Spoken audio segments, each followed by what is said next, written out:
Welcome everyone to HiveMinds. HiveMinds is the weekly online show from Hive, a global community of leaders committed to creating a better world. You can learn more about Hive at www.hive.org. Our guest this week is Amanda Joy Ravenhill, the Executive Director of the Buckminster Fuller Institute in San Francisco, California. For those on the call, you can please add anything you'd like into the chat room and we'll have an interactive conversation here as we try to engage with today's subject and speaker in the most dynamic way possible. I think one of the things that we're trying to do with this show is to create a community experience, and this is a live call for those listening after. You can join the call as a Hive member and learn more about that at hive.org. With that, I'll introduce Amanda. Amanda is an active member of the international community focused on addressing imminent global challenges. She's the Executive Director of the Buckminster Fuller Institute, dedicated to accelerating the identification, development, and deployment of strategies which radically advance regeneration of Earth's ecosystems. She also serves as advisor to the Center for Carbon Removal and is a member of the steering community for the Nexus Global Regenerative Culture Lab.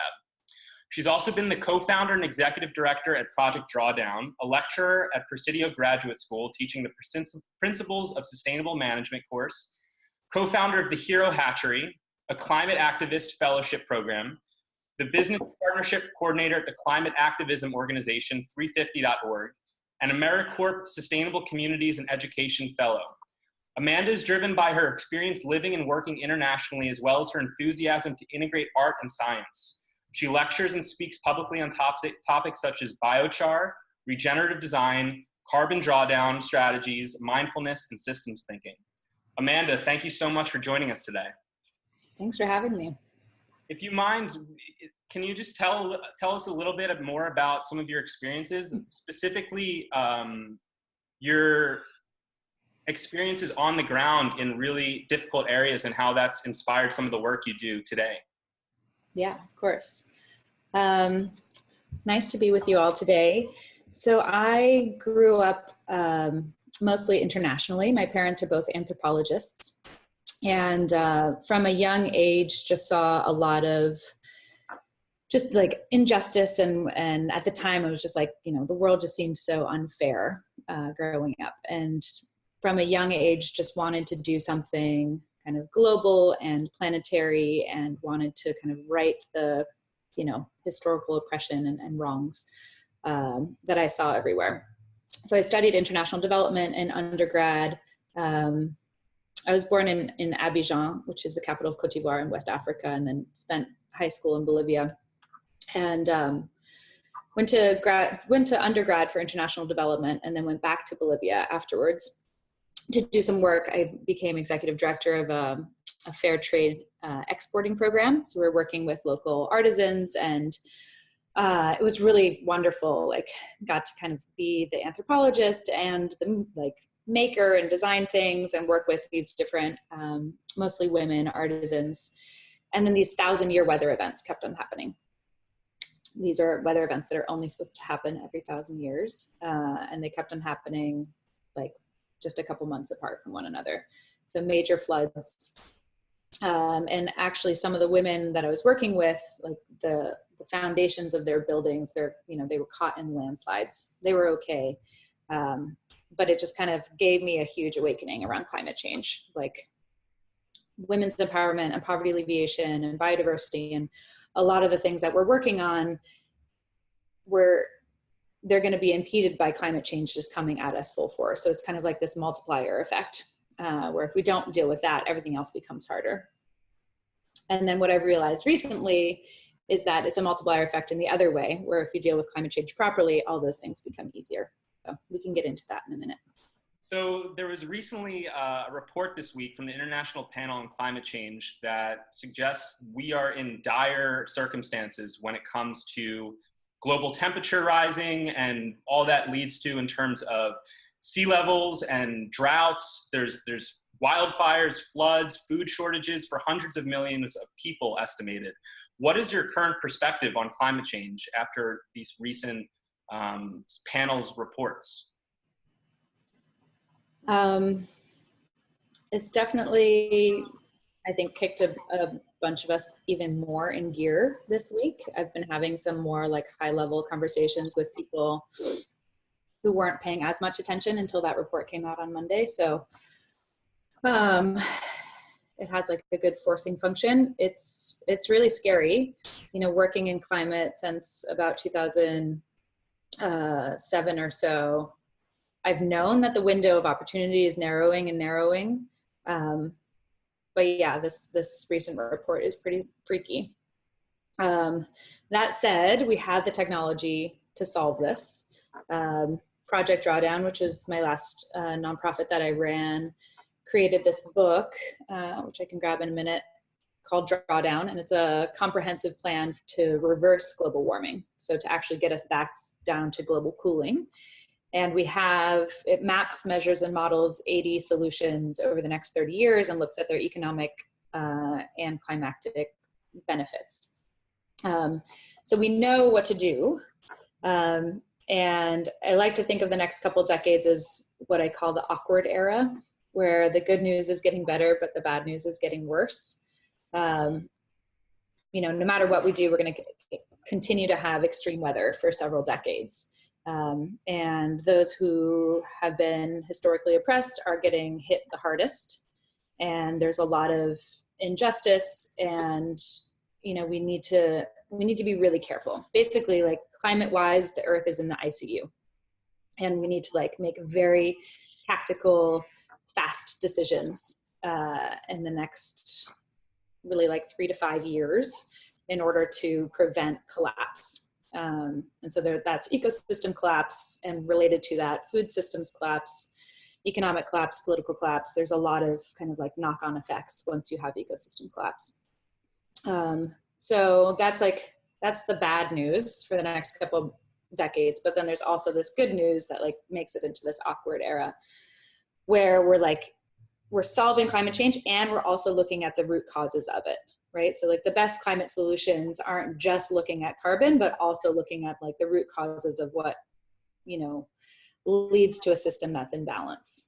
So when you're increasing a community's resiliency, when you're looking at campaign finance reform, when you're looking at, you know, just connecting humans to nature, connecting humans to their neighbors, connecting humans to themselves, while also addressing climate change, then you're pushing at it from two sides. And I think that's what we need to do in order for us to like actually have a future that could be better than we could possibly imagine, which is still, you know, there's still that window of opportunity.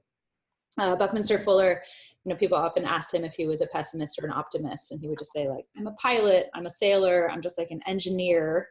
You know, we still have an option to make it. Why wouldn't we go in that direction? And yeah, like I said, the window of opportunity is narrowing, but it's not closed. So yeah, that's where I think we are. Awesome. Yeah. And there's so many different technological solutions that are available to us now. I'd like to address some of them, and then also just generally a strategy that we can start to impart upon this process that we need to collectively go through. So are there any specific technological solutions that you're keeping track of, whether it's carbon removal or reforestation via drones, anything of specific interest to you at the moment? Yeah. I got really into biochar in 2009. It's this really neat way of doing carbon removal where you're putting biomass and turning it into essentially pure carbon and putting that into soil. And it has all of these amazing, you know, co-benefits of increased water retention and healthier soil and healthier plants, and you don't need fertilizer, et cetera, et cetera. So I really love solutions that have like a multi-pronged impact. And, you know, there's people looking at, you know, geoengineering and some of these kind of like larger carbon removal strategies that you just need to be careful of. So basically, like anything we do is going to have an indirect effect, right? And if we plan for that, then we can have these like cascading benefits that result and be aware of that. And if we don't plan for it, it can often turn into unintended consequences. So it's like two sides of one coin. And some of the climate solutions in terms of like bioengineering and some of the like kind of more purely technological fixes don't appreciate that the indirect effects within a larger system can often become the main effects. That's something that Buckminster Fuller talked about. He called it precession from physics, but basically there's like this 90-degree side effect that can often be seen as the main effect within a system. He explained it as honeybees going along and collecting nectar, and in the process pollinating, to the point that we call them pollinators, right? Like that's what we think of their like main action as. So I think with any of these, with any of the solutions, whether they be natural or technological or a combination, we really need to ensure that we're looking at what the indirect effects are. And from what I've seen in my research, the natural climate solutions tend to have more of these kind of co-benefits or cascading benefits, these like reinforcing feedback loops of creating, you know, more jobs and more biodiversity and more habitat for animals, and the natural climate solutions tend to kind of have a more systems view than some of the more kind of simplistic mechanistic solutions. But obviously there's outliers in each one. Yeah, and then reforestation via drones, I'm really excited about. You know, that's a nice combination of the two, specifically in areas where humans can't go. So in like mine reclamation sites where there's a lot of dynamite and poison in the soil and, you know, dangerous cliffs, you don't want people in there reforesting, but you can send drones in, and, you know, there's the market incentive there too, where a lot of mine companies have to pay for that to happen. So yeah, I'm really excited about that. Yeah, it seems there are technological solutions that we have, but what's really needing is a strategy that unites everyone on this planet to see the organic whole that we're part of, and to sort of change our relationship with the planet and how we are interacting as a collective organism on this spaceship Earth, as Bucky called it. How do you articulate that to people that are trying to make sense of the global conundrum that is climate change? Mm-hmm. Yeah, so back to kind of like thinking about it in terms of cause and effect. You know, if you just overly simplify and look at climate change as just a carbon issue, then you could perhaps create more problems in your wake, right? So if you look at like the whole system, climate change is one symptom of massive ecosystem degradation around the world, right? Humans used to live in much more of like a symbiotic relationship. But in the last 1,000 years or so, we've been kind of not appreciating the fact that our economy is nested within our greater ecology. And so we've just been in this kind of like really extractive mode. And if climate change is just a symptom of ecological degradation, then ecological regeneration could be the solution to bring us out of it. And there's a lot of ways of building up soil carbon or biomass or ocean biomass in a way that can solve not only climate change, but also create healthier food and healthier people and healthier communities. You know, we can solve multiple problems at once, and why wouldn't we do that if we can? You know, there's all of this money and people and corporations and everything, governments being mobilized around climate. And I think it's an opportunity to use climate as a positive catalyst for like up-leveling our regenerative literacy, our awareness that we're just an organ in this larger super organism of the planet, and paying attention to all of that. So I think it could be, if we play our cards right, could be a potential for a great awakening. Yeah, absolutely. And for those on the call and for anyone listening, we're going to try to make this as interactive as possible. So if you have a notebook in hand or can take notes on your computer or device that you're using, we'll post some questions throughout this call. One question to start: what could you do to accelerate the political and technological solutions to climate change? And take about 30 to 45 seconds to just think on that, and please share it in the chat box, and we can try to collectively in our HiveMinds come up with some solutions to this grand challenge of climate change.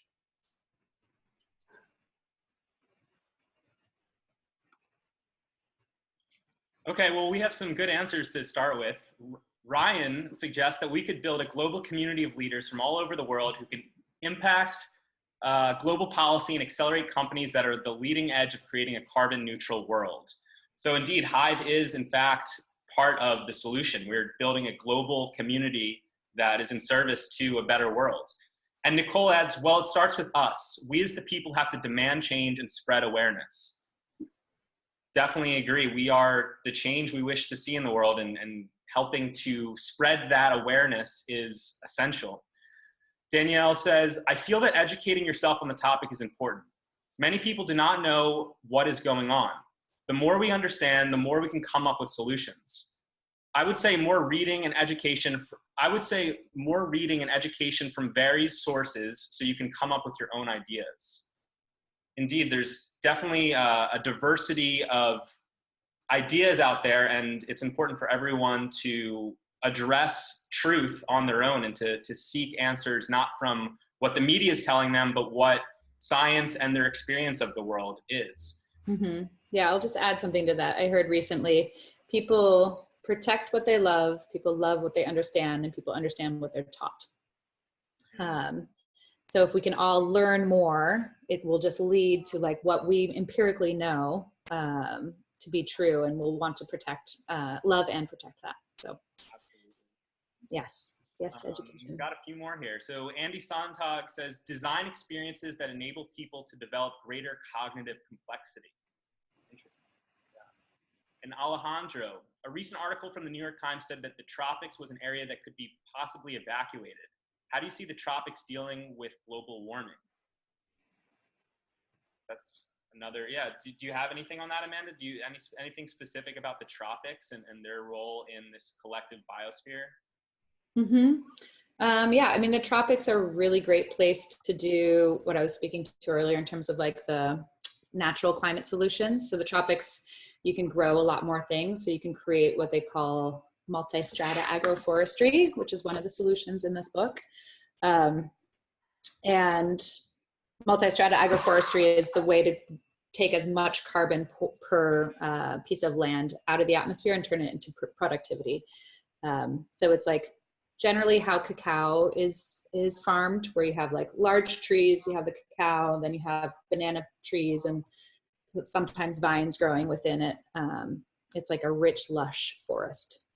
And you can do that a lot in the tropics. So that's on the solution side. On the evacuation side, people are already being evacuated. And yeah, if like we're in the ICU, it's really, really important that we protect those people and give them everything they need, and like the trauma counseling and everything that's needed as we have massive human migration over the next couple of decades. Indeed, yeah.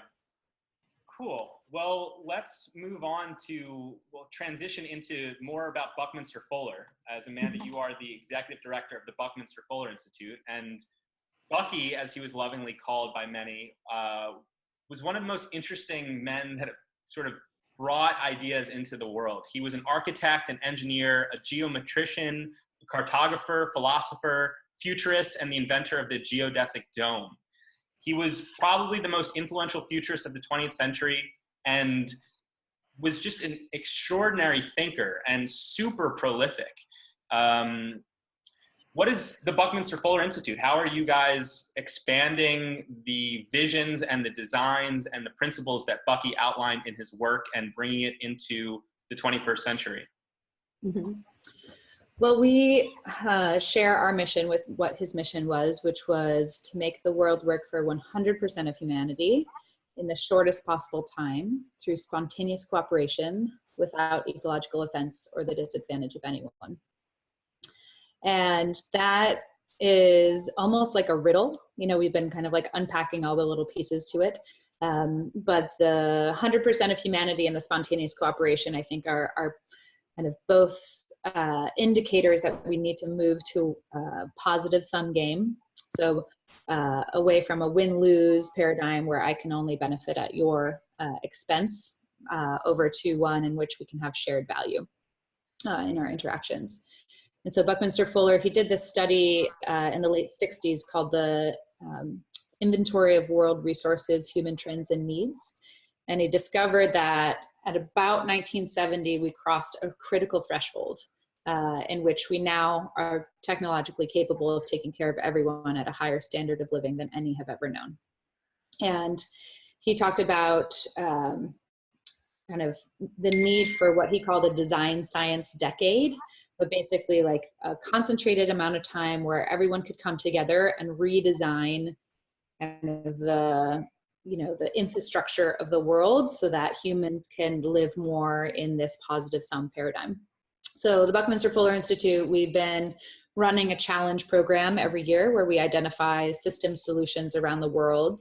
The grand prize is $100K, and we've been doing this for 10 years. So we've given out $1 million and identified a whole ecosystem of incredible people who are implementing solutions that address biodiversity and women's empowerment and climate and farming, kind of like all in one strategy. And so there are people that are inspired by Bucky's kind of comprehensive and anticipatory manner of designing. And now we're flipping over, we've taken a year off and we're redesigning the challenge to work on a positive sum paradigm so that everyone who comes into the program can gain benefit. And the way we're doing that is we're developing out a community of practice of people who are really wanting to learn more about complexity and learn more about systems and kind of improve our collective sense making. And then we're doing a critical path mapping series. So bringing people together for different convergences where we do these critical path maps of like, what does a full sufficient set of solutions look like for, say, climate change or the building sector? And that's all based on, really illuminating the big picture context and looking at the what Bucky called the regenerative principles of the universe. So there's like these basic principles that nature uses to design. And if we use those in our design of our strategies, then we'll be much more capable of actually solving these problems. And then the third piece of it is catalytic funding. So bringing together whole systems funders, both on the philanthropic and traditional capital side. We're starting a network called Syntropic Capital. Syntropy is the antonym to entropy. It's the tendency toward complexity. It's how life works.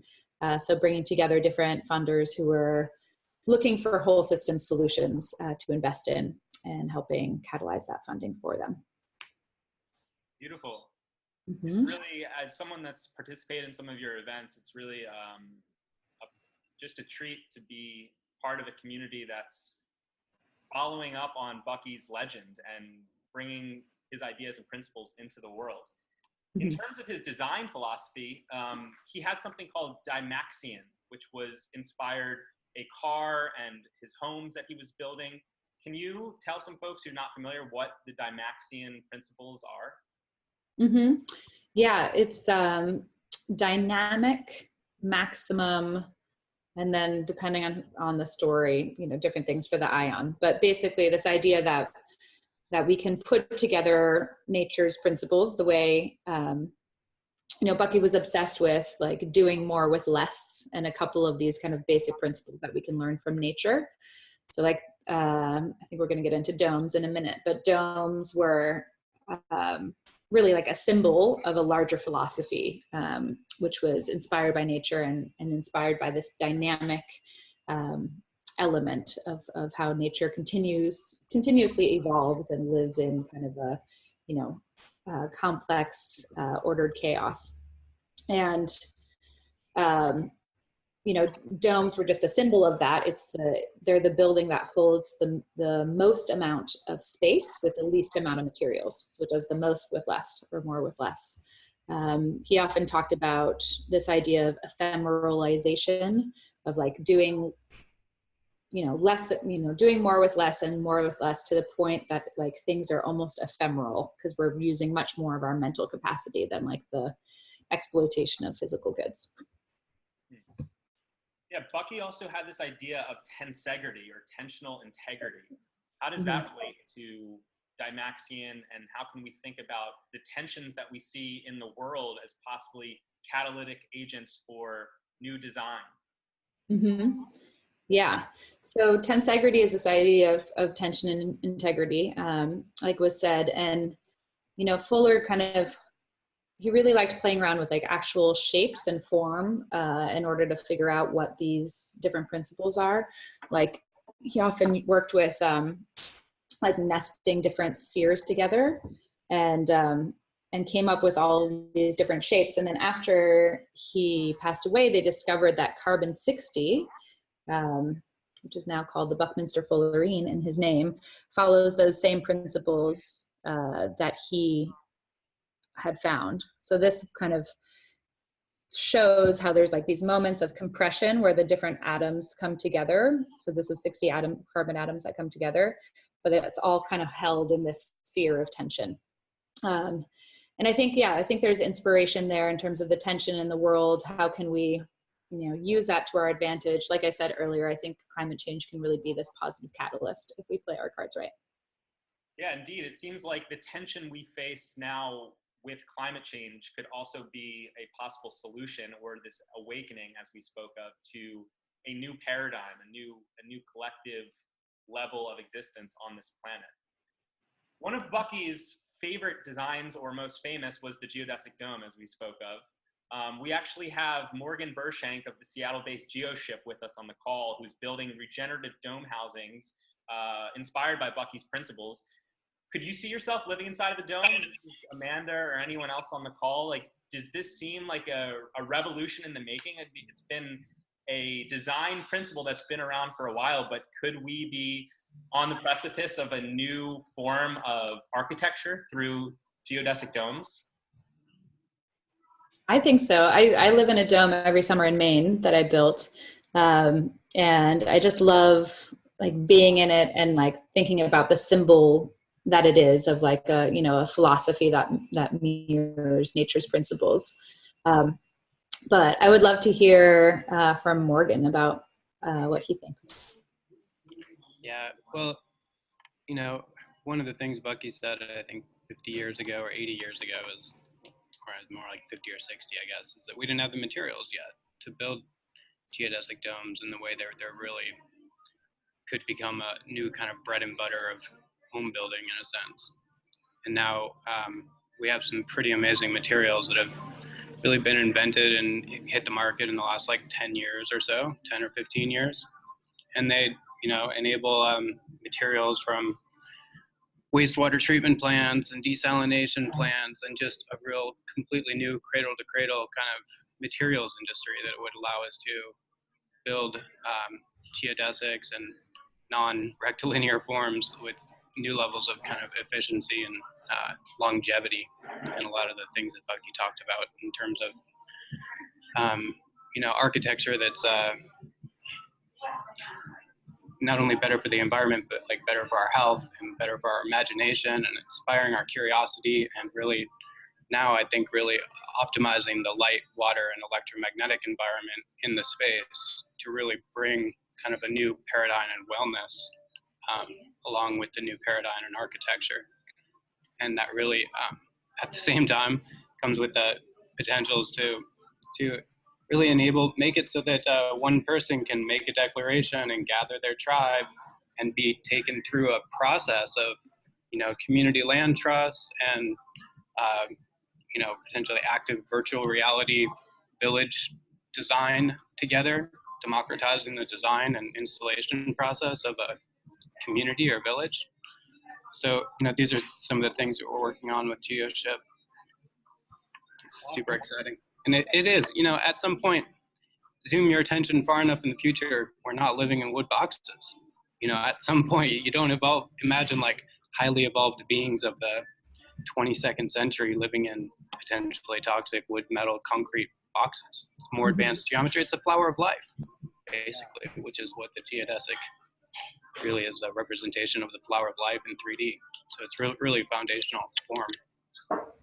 Diane Browse said she lived in a yurt for 15 years in Oregon. I'm sure a dome would be similar. And we have a bunch of people that are very excited about the idea of having dome co-living communities where domes are the primary means of architecture, which is really cool because there's a lot of excitement both within the Hive community and elsewhere to create more of these eco-villages, and geodesic domes seem like a fantastic option for creating these new structures of co-living. Mm-hmm. Yeah, if we could just do a brief interlude of nature's geometry lesson. Yeah. The flower of life is also like a 2D shape of this form, which is a 12 around 1 shape, which is also known as a cube octahedron, or Bucky called it a vector equilibrium. So if you take like the center point of the marble that's on the inside and draw a line to the middle points of all the other spheres, they're all the same. So vector equilibrium. And basically this is like a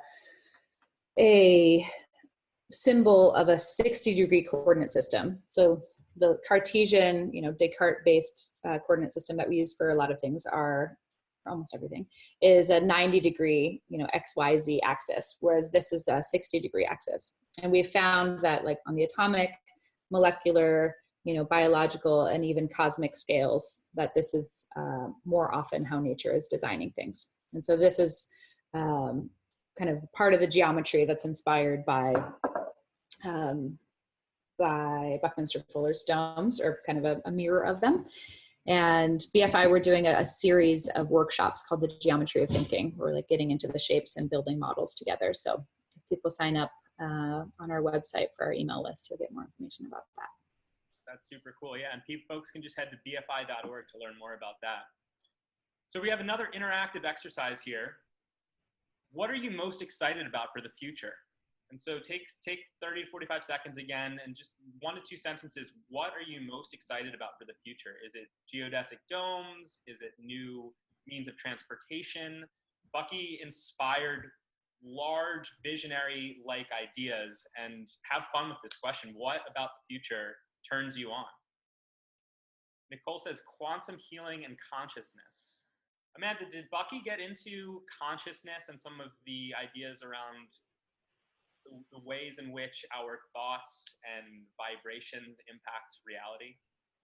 Into some of this, it's more of a new age type of philosophy. Yeah, he wrote about it a little bit. He was really into numerology,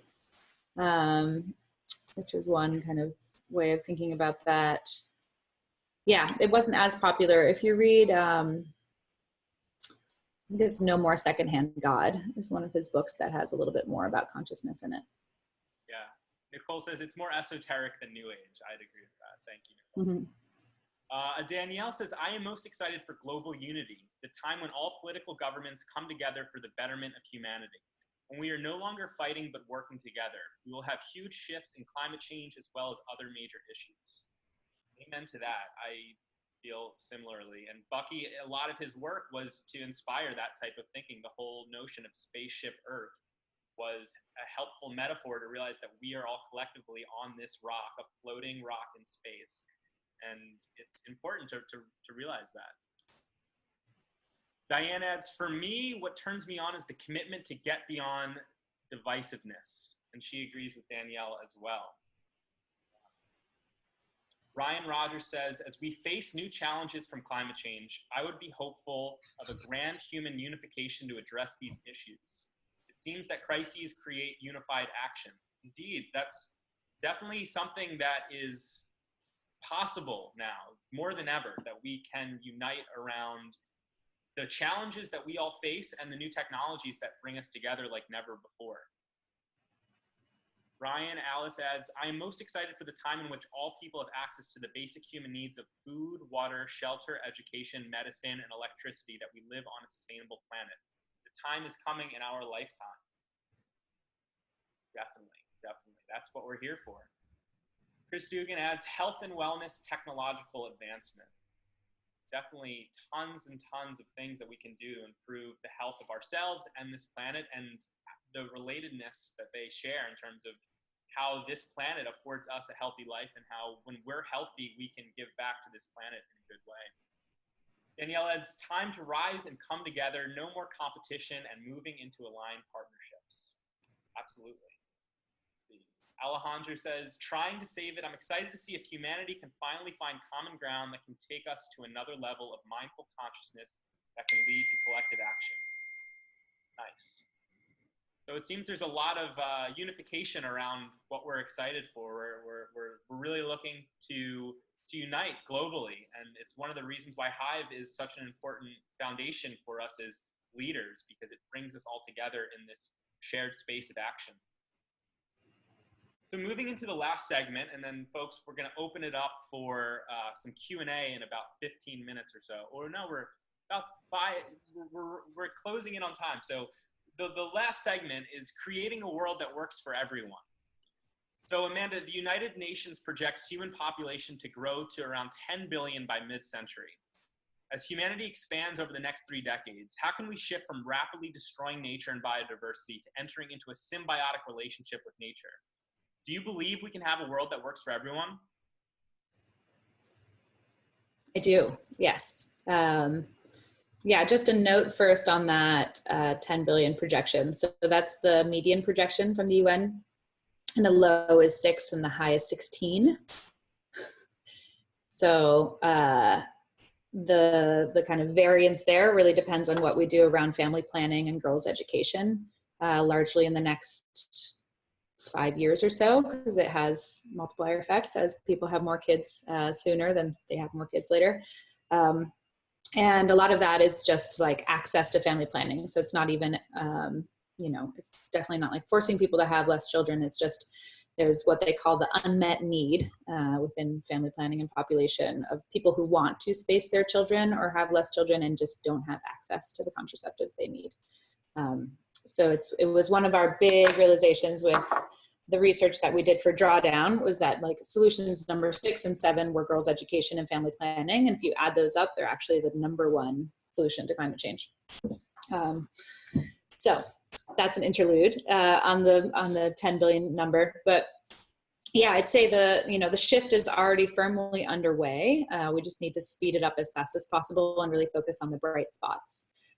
So about 80 to 90% of the news that you'll hear about climate is around the solution or around the future that we don't want.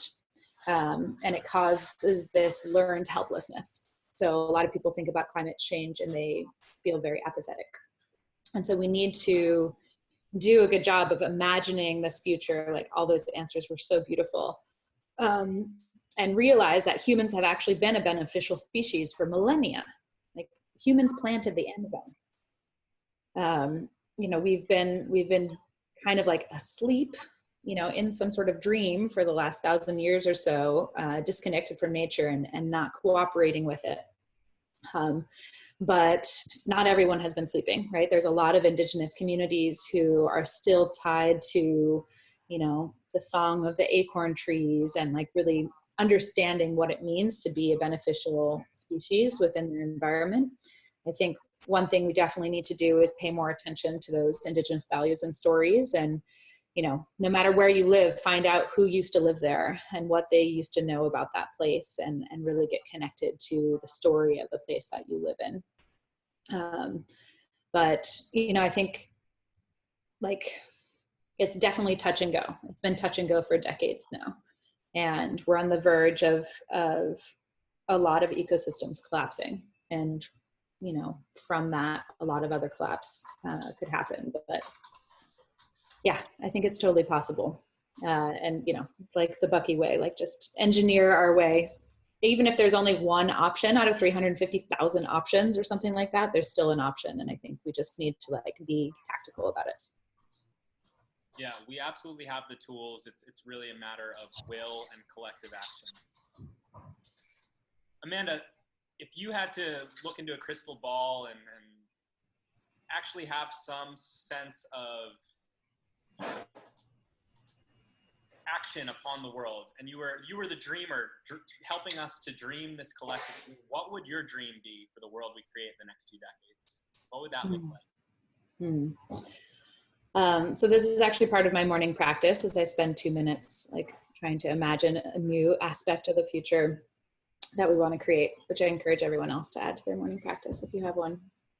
It's really, really healthy and starts the day in a beautiful way. So my dream of the future is one in which there's just abundant life. Like the earth is literally more verdant, more green. There's more plants and humans connected to those plants. And then, you know, kind of on the more like cultural and human side, you know, people are more connected to one another. They have healthy relationships. You know, there's access to all sorts of like truth and reconciliation and trauma counseling and art therapy and, you know, all the work that we need to do to become emotionally intelligent humans. I like to think about commerce in the future being like a really almost sacred act. Commerce has this potential to create ripples of art and altruism and appreciation, and not be this kind of extractive force that it is today, largely. I think the future that I see has art and music everywhere. You know, everyone is kind of participating in that sort of expression. And then this is borrowed from Bucky, but he said that, you know, with automation and the computer age, that computers will do everything they're capable of, and that'll leave humans to be what we're most capable of, which is learning. And that education will become the largest global industry.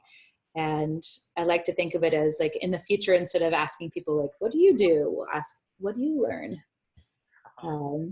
So yeah, within that also, as we've spoken to a couple of times, just realizing that humans are just like an organ within a larger superorganism of the planet. And, you know, I'm not sure exactly what that looks like, but I think as we come to an awakening of what that is, we'll continue to evolve and develop in a way that creates the conditions for more life in the future for more people.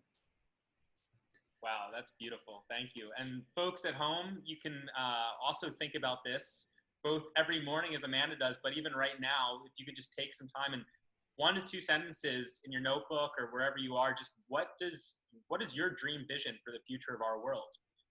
And as you think on that, you can also start to ponder some questions that you might like to ask Amanda, and we can close up with some Q&A here. Amanda, I love that idea of going from what do you do to what do you learn. Yeah, I'll grab another book.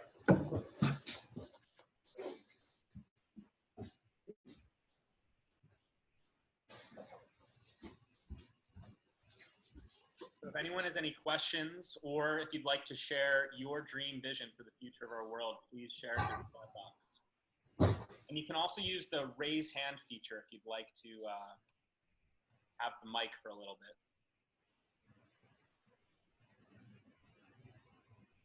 What's that book there, Amanda? Oh, so this is a really large version that we made for Burning Man, but my husband Ryan Kushner and I wrote this book about Bucky a couple years ago for our family over the holidays. And this is the book about what do you learn. This is the page about what do you learn. It's like this little robot guy. Let's see, all the jobs that can be done by computers will be. That will leave humans to do what we are really good at, learning. In the future, instead of asking someone, what do you do, we will ask, what do you learn? And there's a little robot with his hand stretched out. Yeah. Are these going to press, or is that a limited copy there? It's a prototype. It still needs, it needs a little love, but someday. Oh, I can tell the story of the chick whenever that's appropriate. Yeah, maybe we can finish with that. Okay, great. Alice has a question for you, Amanda. What are your thoughts on climate engineering? Some people see it as a main solution to climate change, and that we're within 3 to 5 years of scalable and safe geoengineering solutions. Do you have concerns? Yeah. So kind of, I'm really intrigued by them. I'm not against them fundamentally, but they are, kind of just what we were speaking to earlier in terms of the indirect effects. One of the really popular geoengineering ideas is putting iron filings into the ocean, which then creates more algae blooms. And there's indirect effects of doing that.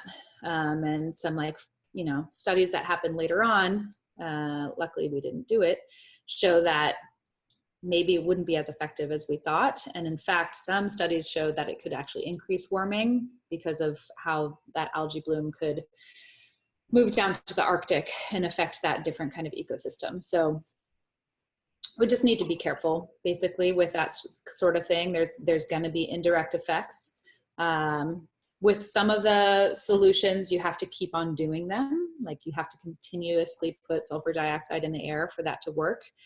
And so that creates, not so resilient system if you need that to continue to happen in order for us to live in a stable climate. So I haven't found one to date that I feel like super confident in. Actually, well, one is like putting mirrors into orbit and just actually reflecting more sun. That's interesting. Obviously there's like the space debris issue with that. Things like that are actually just like physical radiation blockers, I think are a little bit more interesting, that won't get involved with like the biosphere cycles. So yeah, intrigued and look at them. Some people say like carbon sequestration and biosequestration could be considered geoengineering. It's kind of biogeoengineering. But like I spoke to earlier, it's like, if you can plan for those indirect effects to be cascading benefits, then you're more likely looking at like the nested systems that are in play. And from what I found from my research, the natural climate solutions are more likely to have those cascading benefits. Cool. Alejandro he wants to see a world similar to this chat, diverse, unified from all across the world, without judgment, with good intentions, well connected. And then he says, great to connect with the Hive family. Thank you, Alejandro. And here we have Ryan Rogers, who has raised his hand. Go ahead, Ryan, please. The mic is yours.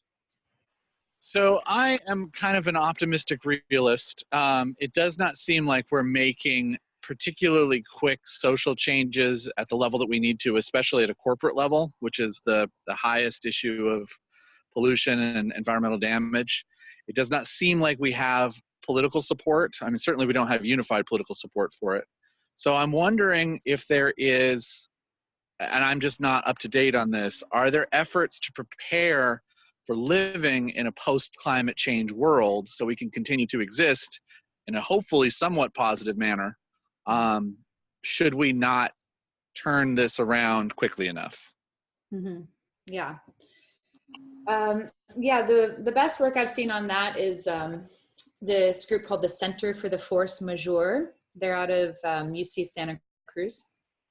And they have done these kind of 500-year studies on the Tibetan Plateau, on the American West, on the Bay Area, kind of just anticipating what the climatic changes will be, and what are the things we can do to adapt. So for the Tibetan Plateau, they see that, one of the great things that having those glaciers there for is the incredible waterways that they supply for Pakistan, India, and China. And, some people are calling it the third pole. Like there's so much ice there that it could be almost considered like another Arctic or Antarctic. And so how do we, as that melts, how do we ensure that there's still like a water retaining mechanism that would enable those rivers to continue to flow? And what they've come up with is basically a massive reforestation effort. So millennia ago, there was a forest now where the Himalaya are. And if we do it correctly, we can spend about 100, 200 years planting and migrating the forest up into those mountains that would enable the rivers to continue to flow. So there's projects like that that I would recommend looking into. And I think it's just good for all of us to kind of exercise our muscles of like, what does massive ecosystem adaptation look like, with kind of regeneration layered on top of it. Beautiful. So before we end, Amanda, if you could share the story of the chick with our community. Mm-hmm. Yeah. So this is a story that Buckminster Fuller wrote in Operating Manual for Spaceship Earth, which was a book that he published almost exactly 50 years ago in 1969. And in the general systems theory chapter, he talks about humanity as a chick just hatching from its eggshell. I love this story so much that I got it tattooed on my arm. So this is a turkey chick dressed up as Buckminster Fuller with his little glasses on, coming out of a geodesic egg. So he said that our yolk has been fossil fuels. And fossil fuels have been this incredible, like, trial and error, easy access energy system to teach us everything that we need to know to live in a more cyclical, regenerative systems existence. And that we would build all the right tools for the wrong reasons first. Like a chick, we've been kind of in this like me paradigm, not really able to see kind of how we can interact with the larger world. But just as a chick hatching, we actually have way more capability than we even can like begin to comprehend.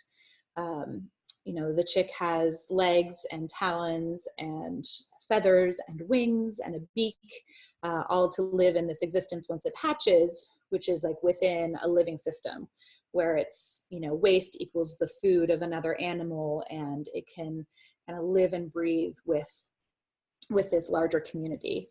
So he said that this moment is actually, you know, it's very dangerous, like any birth is, and that we're at this moment where we will either fly or perish. Wow. Yeah.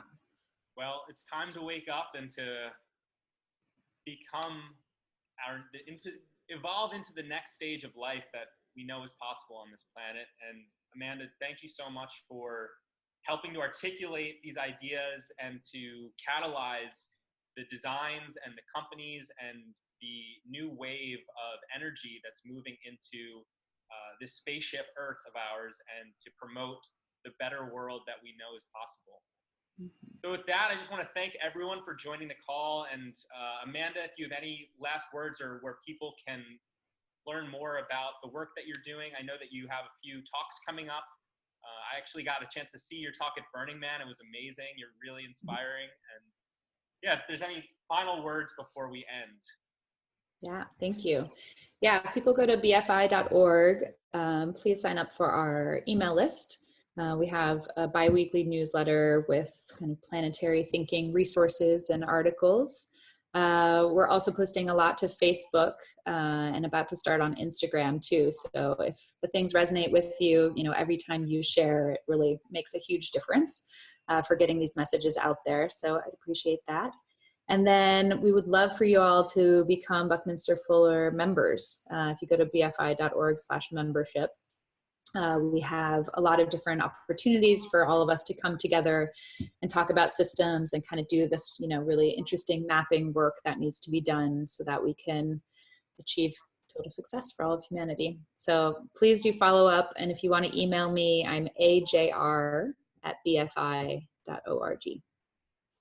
Amazing. Thank you so much, Amanda. And thank you everyone from Hive. We will see you next week.